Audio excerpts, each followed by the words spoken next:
Sunday. I'm your host, Sunil Kaushal. We just heard Ashley Church talk about intensification of properties, of areas, climate change, a little bit of how the housing market is doing in New Zealand. A few years ago, Auckland came with a slogan with the most livable city.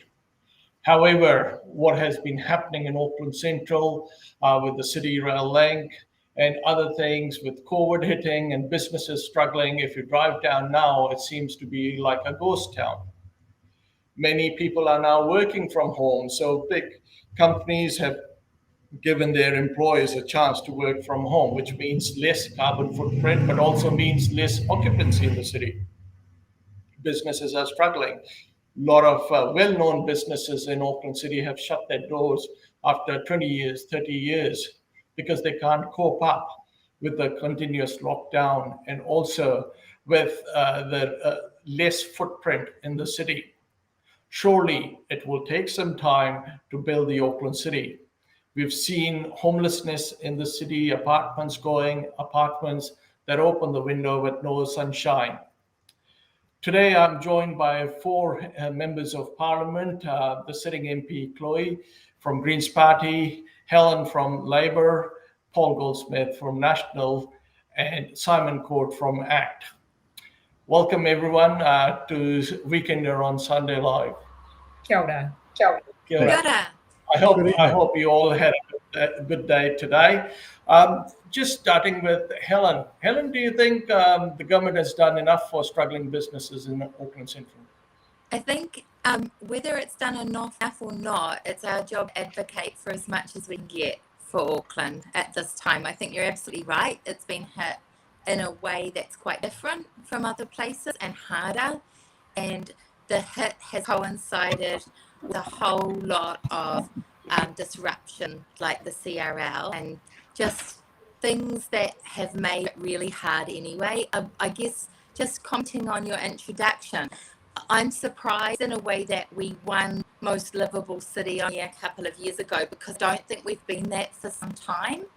I think it's actually been a really hard city to live in, and that we're underway transforming it. So if I'm going to see an upside, I think the upside is we are going to have a very different Auckland in a few years, and I think government is committed to helping make that happen by making sure that we do have the funds to do it and we have the infrastructure to do it. Things like light rail will make a huge difference if it happens. So I'll come back to light rail. I'll come back to light rail, Helen. But Chloe, you are the sitting MP, and congratulations, you won there. But do you think that what Helen is saying, that we are not a livable city, is that true? I guess, thank you so much, Sunil, for providing this space for us to discuss and unpack this issue, because I'm really stoked to challenge some of the narratives that have been in kind of newspaper headlines for a while now. Just on the very notion of a quote-unquote ghost town, if that is in fact the case, I think it's important to realise that there are about 40,000 people who live in the apartment blocks in quite dense proximity to each other within the city centre, and I'm one of them. So if we're a ghost town, there's 40,000 ghosts. To that extent, I think, around livability, one of the silver linings of lockdown for me, as one of the few MPs who've been here the entire time, has been seeing the way that people are utilising our public spaces. So, just yesterday out in Victoria Park, for example, how people are starting to engage with those common and shared spaces. These are the kinds of things that we need to do more of moving forward. And that's why, in collaborating with and helping to support some of our colleagues on council, like the notable one, Councillor Richard Hills, who's been pushing ahead with making it easier for alfresco dining as we move down alert levels, we'll start to see some of that vibrancy and novelty come back, in turn kind of flowing into the economy, retail and hospitality, but also making our streets far safer and more interesting to be on. Paul, Chloe disagrees. It's a ghost town, 40,000 people living there, but businesses are struggling there. Oh, they're struggling incredibly. And look, I've got every confidence that Auckland, the Queen City, will boom again when we finally get to reopen. But the government has been very, very heavy-handed with the extended lockdowns that they've had. I think everybody in the retail sector just about died when the Prime Minister announced that we could go back to retail because it hasn't actually made much of a difference to the spread of the disease. Well, why couldn't we have done that earlier? They've been very slow around hospitality. But what's compounded it, of course, has been all the chaos that's been pressed on the city by the very slow city rail link, the incredible amount of road work and anti-movement attitude of Auckland Transport. Their only solution to helping Aucklanders get around faster is to reduce speed limits and to make it more difficult for Aucklanders to get around. And so you've got the sense of a council and the transport planners at war with the citizens, compounding a government that does nothing but add costs to struggling businesses, whether it's higher minimum wages, more regulation, more interference on all sorts of things that affect daily business people daily. So it's been a perfect storm, no question about it. Yeah, I'll come to you, Chloe and Helen, because I can see you are nodding in disagreement. But Simon, is the CRL a failure on the government or on the council? Well, the City Rail Link is a project that's long overdue. It's a piece of critical infrastructure.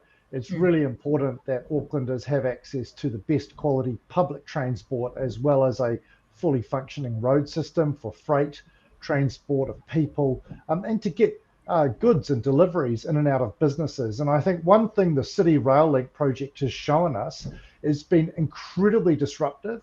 It's been delayed for years and years because of scope changes and politicians and central government and councillors weighing in at the last minute, wanting to make the station platforms a bit longer, or can we add a few more features here and there. The cost has ballooned from $1 billion when it was signed off to $5 billion, and that could well go higher. But City Rail Link, if you think about the next projects to come, whether it's Auckland Light Rail or the transformation of Queen Street that we've heard about, they've all ignored the needs of local businesses to maintain continuity, to get deliveries in and out of their businesses, not to have to cart, all of the products from a van hundreds of meters down the road into their shop, not to have to navigate through fencing and corridors and hoardings and signs. All of those things have driven people away from those businesses. So if we're going to build projects like City Rail Link, they have to be designed with the businesses in mind and with the 40,000 people who live in the city to actually be able to continue to enjoy their city while these projects are delivered. Helen, do you agree with Simon that the speed and Paul that the speed limit is actually hurting the businesses? No, I think what I am picking up from actually National Land Act is that they're not actually seeing this in any sort of visionary way, and that's our job as leaders. Is this city has been run down over a long period of time, and we're adjusting very, very much, dramatically adjusting. We've got a new climate concern that we haven't had. We've had a city that's been really bloated. We've had businesses which have been assuming that everything's about the car, and that's not their fault. That's because that's the way we've been running things. And in fact, the vibrancy in something like Queen Street is going to come back like tenfold once we accept that this is now a place where people live and work. This is going to be a community, and it is actually that. I think in a way that's the ghost aspect, and I wonder whether Chloe would agree that we've been treating the people who Okay, I'll bring Chloe over here. Chloe. Yeah, I mean, there's a lot to unpack in this. First of all, I guess to Paul's comments with regard to how we need to have somehow more cars jammed into the very limited road arteries that we have in the city centre. As somebody in my apartment today, as all of the groundswell protests were going past, you could see just how traffic jams are not actually conducive to people getting through and in turn providing their business to these local businesses. And in fact, if we're to provide a comparison, and I'm having this conversation back and forward actually with our local business association, or one of the three, Heart of the City, where there are, some businesses who do want to see more car parks in place because they think about, for example, the likes of malls as a comparative, where people will come in, park their car on the fringes, and then go and do their business at a number of different shops. To think about it in that way, you come to understand a place that is a destination unto itself, not a thoroughfare. And I think when we use the example of Queen Street, we've seen a thoroughfare or something that's been designed as a thoroughfare for far too long. Because right up the top, you've got Karangahape Road, which, by the way, was designed to be far more pedestrian friendly and cycle friendly, and saw the biggest bounce back of any of the local business associations subsequent to the last lockdown. If you think about Commercial Bay, if you think about Britomart, all of those places are designed around the movement of people out of cars. That's right. So when we look towards a future-proof city, that's what it looks like. None of these things are inevitable. They require political investment, and they require us doing the hard stuff and front-loading it and walking through that process with people. Paul? And they also require some common sense on the part of the government. I mean, one of the things that Auckland businesses are on their knees at the moment looking for customers. You got all these people wanting to come back to New Zealand from overseas, and tourists wanting to come back, and yet for some inexplicable reason we can have 4,000 or 5,000 people with COVID in the community, but we can't move on MIQ till sometime first quarter next year. So the city, which is on its knees, is being held back by very, very rigid and slow movements from the government. The other thing I'd say is, look, the CBD will, of course, flourish when we get reopened and when people have an opportunity to trade. It's a beautiful place. Nothing beats Auckland downtown by the waterfront. The Britomart's fantastic. The Viaduct's fantastic. These wonderful things that will always attract people here. It's just whether the government's making it easier or harder for people to enjoy themselves, have fun, get around, do what they want to do, and have the entertainment that they want to have. And the feeling that a lot of people are getting at the moment is this government, in cahoots with the Labour Council, is making it more difficult in many ways. And we just want to get on with our lives, have some fun, and go out and enjoy ourselves without being held back and having things made more difficult. And then you're left with these very strange priorities, because I just want to put this one question to Helen and Chloe. I still haven't met anybody who thinks, when looking at all the transport priorities in the city, a slow tram down Dominion Road is the number one priority for potentially $16 billion. It is the most nuts priority I've ever seen. And okay, I'll come. I'll ask Helen first, and then Chloe can answer. Helen, you go first. Well, I'm a real fan of this project, and it's not a slow tram. No, you had your say. It's not a slow tram. It's the priority. Yeah, carry on, Helen. Mass transport network, and it's going to, regardless of which route it takes, it will transform our city. It will allow people to live close to the city. And at the moment, they are on those motorways every day, spending hours and hours. And that's not acceptable to me. I brought up kids in the city in an inner city suburb. And boy, it makes a difference to your quality of life.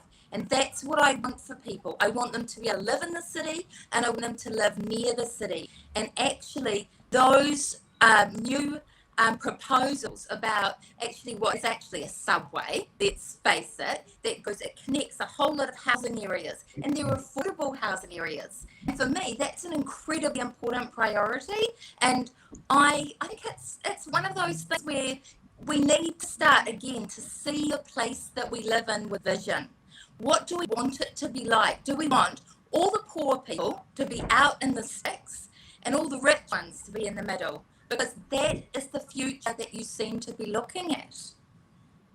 Thanks, Chloe. Beautiful. Yeah, I mean, I just say to any folks who've been around the city centre and into Aotea Centre in particular, and seen the statue of the smaller, older gentleman who has his sleeves rolled up and he's waving his fist at what used to be the council buildings. That's Sir Dubmire Robbins, and he was advocating for us to get on with this stuff decades and decades and decades ago. So when Simon and Paul are talking about cost blowouts, I actually do think that those are things which hopefully would have some form of cross-party consensus to interrogate thoroughly in a space like Finance and Expenditure Committee. But it's to be said that if you look across the world at the most livable cities that exist, even across the ditch at Australia, they do have these surface level trams, and they've done that for sake of moving about as many people as possible in a way that they're interacting with their environment. And this is all about how do we move more people in and out of the city centre in as livable a way as possible that reduces congestion. And also, might I add, when we're talking about Queen Street in particular, we know that Queen Street has some of the worst air quality in the entire country. And that is because of how many diesel cars and diesel buses we've enabled down that street for a very long time, at least my lifetime.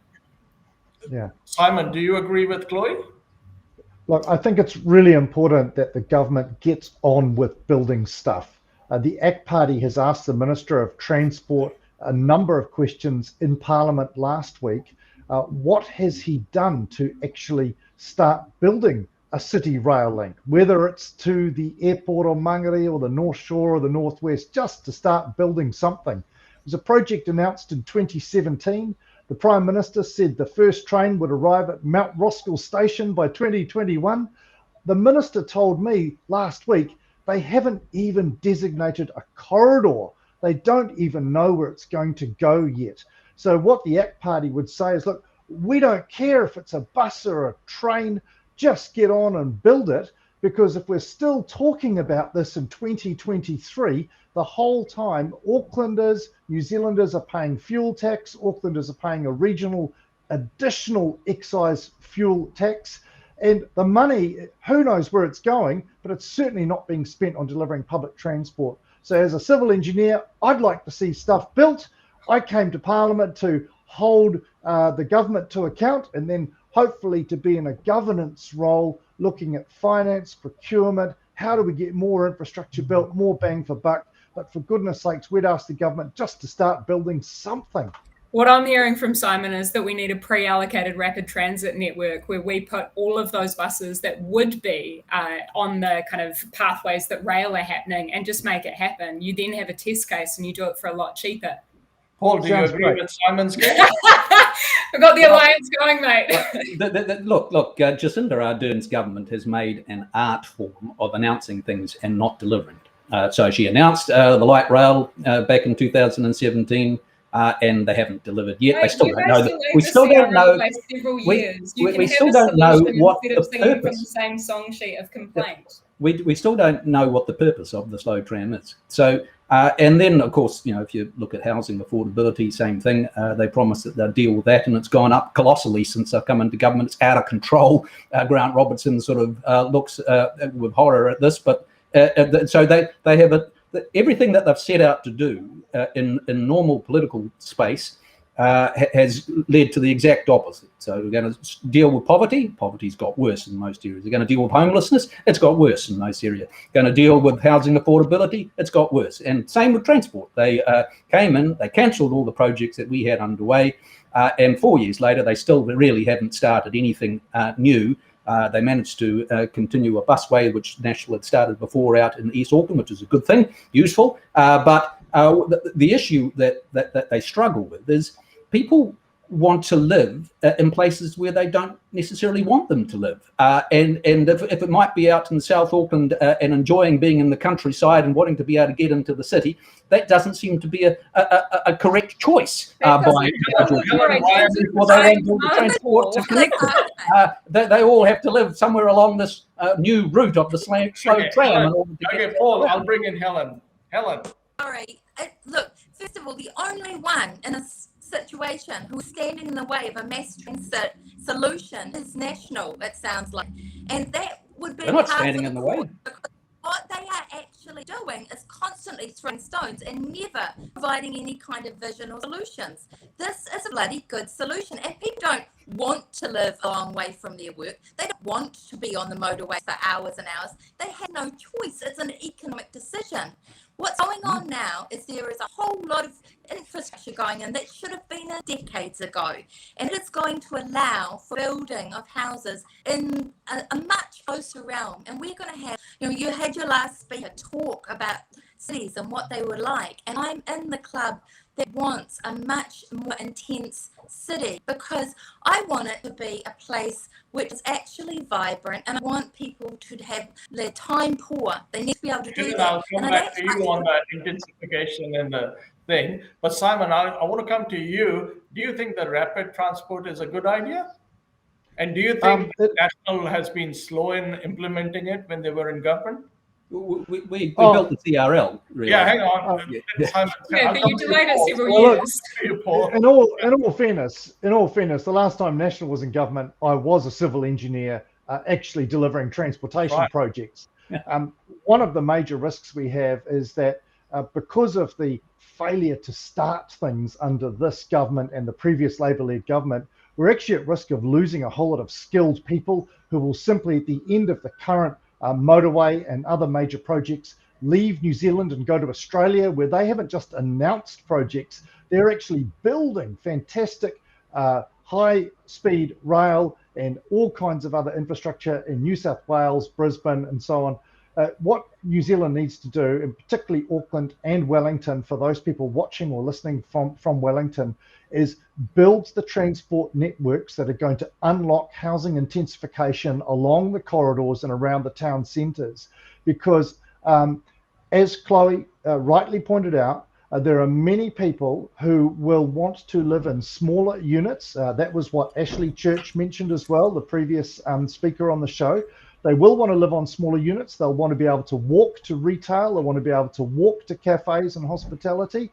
And they'll want to be able to go and have a haircut when they're allowed walking distance from home. But what happened last week was that National and Labour have put a resource management reform bill into the House under urgency with just a few days to report back. I sat in Environment Committee on Saturday, yesterday, hearing from developers, from planners, from the best urban designers saying these resource management reforms will let people build three-storied, three-unit developments on sections in the farthest far-flung parts of the cities. It's going to be a disaster for the intensified, livable city that it sounds like we all want. It's just the wrong solution. So what ACT is saying, listen to the developers, listen to the infrastructure providers, listen to the urban designers. For goodness sakes, drop this RMA amendment and focus on actually getting on with building the infrastructure that will unlock land for housing. Chloe, thanks, Simon. Chloe, I'll come to you. The housing intensification and the apartments that are going, or in the city in Auckland Central, some of them, don't even, you open the window, like you rightly said, I think in one of your tweets, having lived over there, some of them you open, you're looking at the wall, etc. Is that the kind of apartments we want? Yeah, so I mean, I put that tweet out in response to some of the commentary that was coming through from the likes of the ACT Party, which was kind of pearl clutching about the fact that we're going to be building these highly intensified kind of neighborhoods where we have apartment blocks that don't have sunlight. I'm sorry to inform everybody, but they already exist, and I have lived in them. One on Simon Street not too long ago. I've lived in the city centre in a range of different apartments, still live in one now over the past 10 years. So this all comes down to design standards, and this has been the Green Party's focus when it comes to this bill. So while we absolutely support more intensification and more density, because we recognise, particularly when you're talking about the city centre, that that's a really important thing for actually, as Helen was saying, people's economic opportunity, but also actually so that they are connected in with their family, so that they're connected in with their friends, so that people can put down roots, have a sense of community, know their neighbours. All of these things that we also recognise are really important for mental health and well-being as well. So in a nutshell, we absolutely do support more density and more intensification, but there's a way to do it where we ensure that we put back in place tree protection, which I fought for quite a while ago in Environment Select Committee last term, unfortunately was voted down by every other political party that was there. And also that we ensure that that infrastructure is there. But what I'm actually hearing from Simon here, which I think is perhaps the inverse of what he's intending, is that ACT wants to see more regulation and support for density in the city centres, which doesn't quite sound like property freedoms to me. Paul, I can respond to that. Yeah, Paul, Labour and National are pushing through, as Simon said that, where is the, yes, it's intensification, etc., but the apartments or the houses, these little shoe boxes that people are calling them, they are really destroying the market. Not only that, yes, it's good to have a roof over your head, but who has got $1 million to buy those? How is National going to help reduce the price for a first home buyer? Well, look.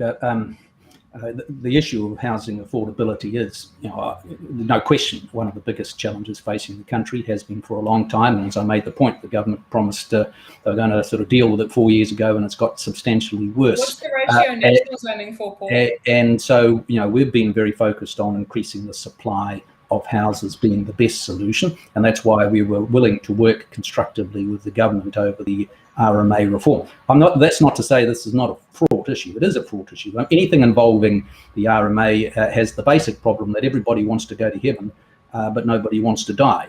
That is to say, everybody wants to be able to do what they want on their land, and to stop everybody else doing what they want on your neighbour's land. And that makes it very difficult. And people naturally have their life savings invested in their property, and they do worry if something's going to happen on the neighbouring property that will affect them. And so it has to be done carefully, but so that's why the select committee process is important, and it's why we do need to do what we can, however, to make it easier for people to increase the supply of houses, which ultimately is... That's great. You increase the supply, Paul, you increase the supply. But what about the cost? $1 million to buy a little shoe box. Sure, I know. Well, but that's been driven by ultimately the biggest part of the cost is the land cost, and so that's why. And that is intimately linked with transport, of course. If you make it too difficult to live in Pocono because you can't actually get there, then that makes it more expensive. So transport is linked with the land price, as is the cost of materials and inflation generally. Now, there's no question that this inflation is rising all around the world, but governments can have some influence, and we've got a government that is stimulating the economy by massive increases in spending all the time, and that's not helping. That's making things worse. And so one thing the government could do would be to be a bit more disciplined in their spending. And we can go through all sorts of very poor quality spending initiatives that this government has brought through over the last... Including your motorway. Okay. Helen, what do you think, on the brighter side, what's there for the central business people that are living there, like 40,000 plus the businesses? Do you think there is hope with the City Rail Link and others? Yes, I do. Just if we just want to focus on those businesses, because I haven't actually said, I totally recognise those businesses are under enormous strain at the moment, and I keep in touch with the Hospitality Association, a lot of their members, and I do appreciate that. I wouldn't underestimate the stress that people are under. What I am looking forward to is a much more vibrant city as we start to do things like the City Centre Master Plan. Places like Chloe was describing, the little box apartments, some of those you'll see on places like Hobson Street. And Hobson Street also has 5 lanes of cars straight outside it. So it's incredibly bad for your health. And it's a situation where we really need to transform the landscape, even to retrofit for some of those buildings that went up when people weren't thinking about these issues. And we need to do exactly what the others have said in terms of really making sure the design of those things is friendly to people. Isn't just a place to put yourself down. It's a proper home. And I think we also need to work on rental laws. We've already started that, but we need to make sure that you can rent without it being too stressful, with a lot more security. And so, those are the sorts of things we can do in a big city that we haven't done before, because we haven't lived in this kind of intense environment before. Paul, you had something to say. Just in the mention of further rental regulation and control, the one thing the government doesn't seem to understand is it's not compulsory for people to rent out their properties. And if you make it too difficult, too risky, impossible to get rid of dangerous and disruptive tenants, and too much of a hassle, then people will withdraw from the market. And in the short term, you'll have a shortage of supply and rents will go up. And rents have gone up colossally in the city, and that is putting immense pressure on families right here, right now. This government is the masters of not understanding the consequences of what they do. Chloe, Sunil. Sorry, I'll come to Chloe. Chloe, yes, Yeah. I can see you agreeing with Paul, disagreeing with Paul. Yeah, But, yeah. sorry, you, Sunil. I was going to say, I know you disagreed with Paul, but what are you hearing, and what's the message for the central businesses that are struggling at the moment? Because yes, we know that 15th everything opens, and Aucklanders are allowed to travel outside. There will be a lot of people leaving, a lot of Aucklanders leaving Auckland, which would mean these struggling businesses will then struggle because not many people from outside Auckland would want to come into the hotspot that they are calling Auckland. So Yeah. opening up the border is great, but what's going to happen to these people?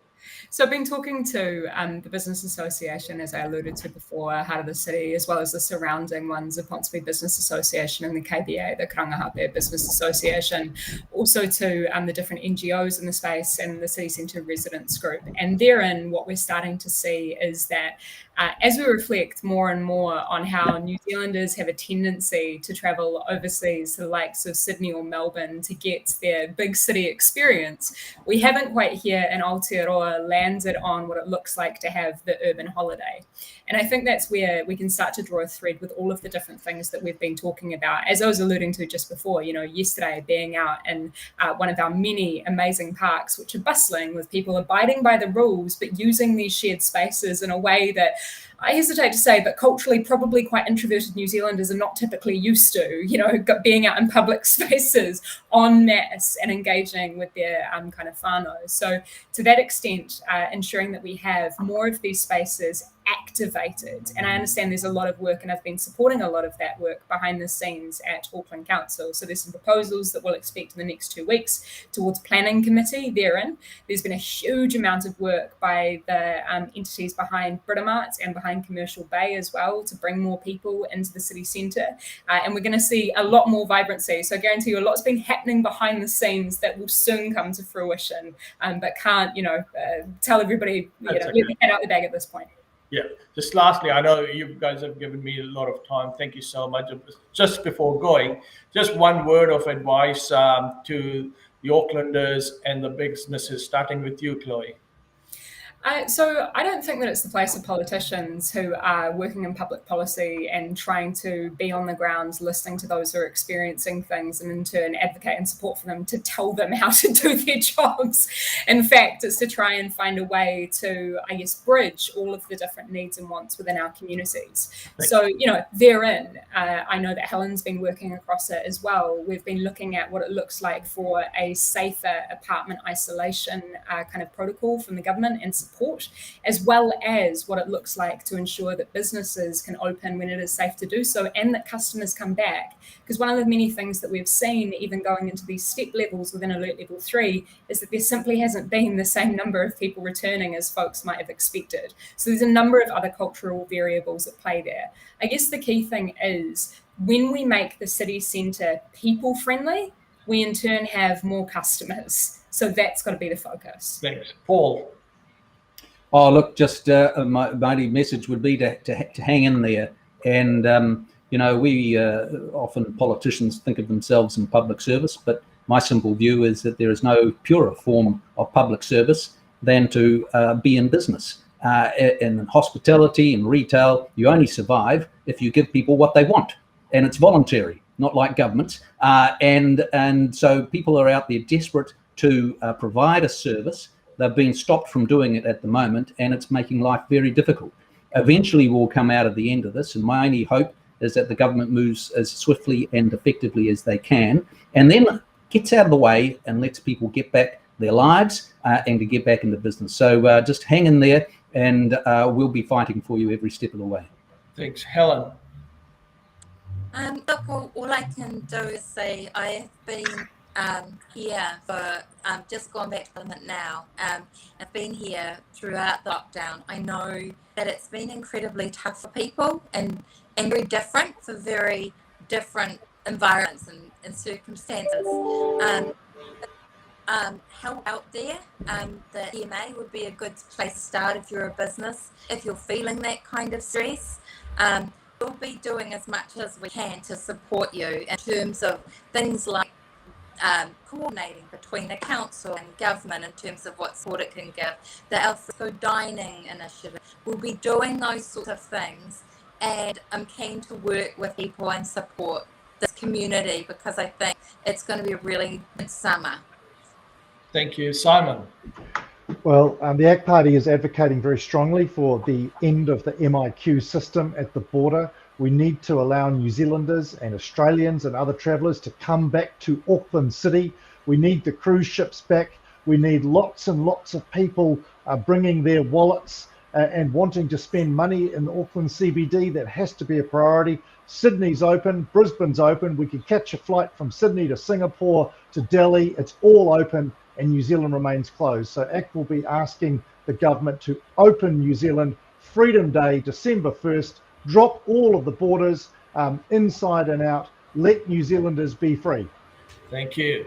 Look, thank you so much, Helen, Paul, Chloe, and Simon for joining me today. It's been wonderful discussing with you about the heart of the matter, this Auckland City. We all love it. We know everyone's going through a difficult time, but we do depend upon you to advocate on our behalf, and we do look forward to seeing more of your advocacy on behalf of the people. Thank you very much, and have a lovely night. Thank you. Thank you. Bye, guys. Thanks. Well, viewers, that was a great discussion about the Auckland intensification, housing, CRL, struggling businesses, etc. And previous to that, we had Ashley Church on housing. It's been great to have you join with me and the other guests this evening. Thank you so much for your time.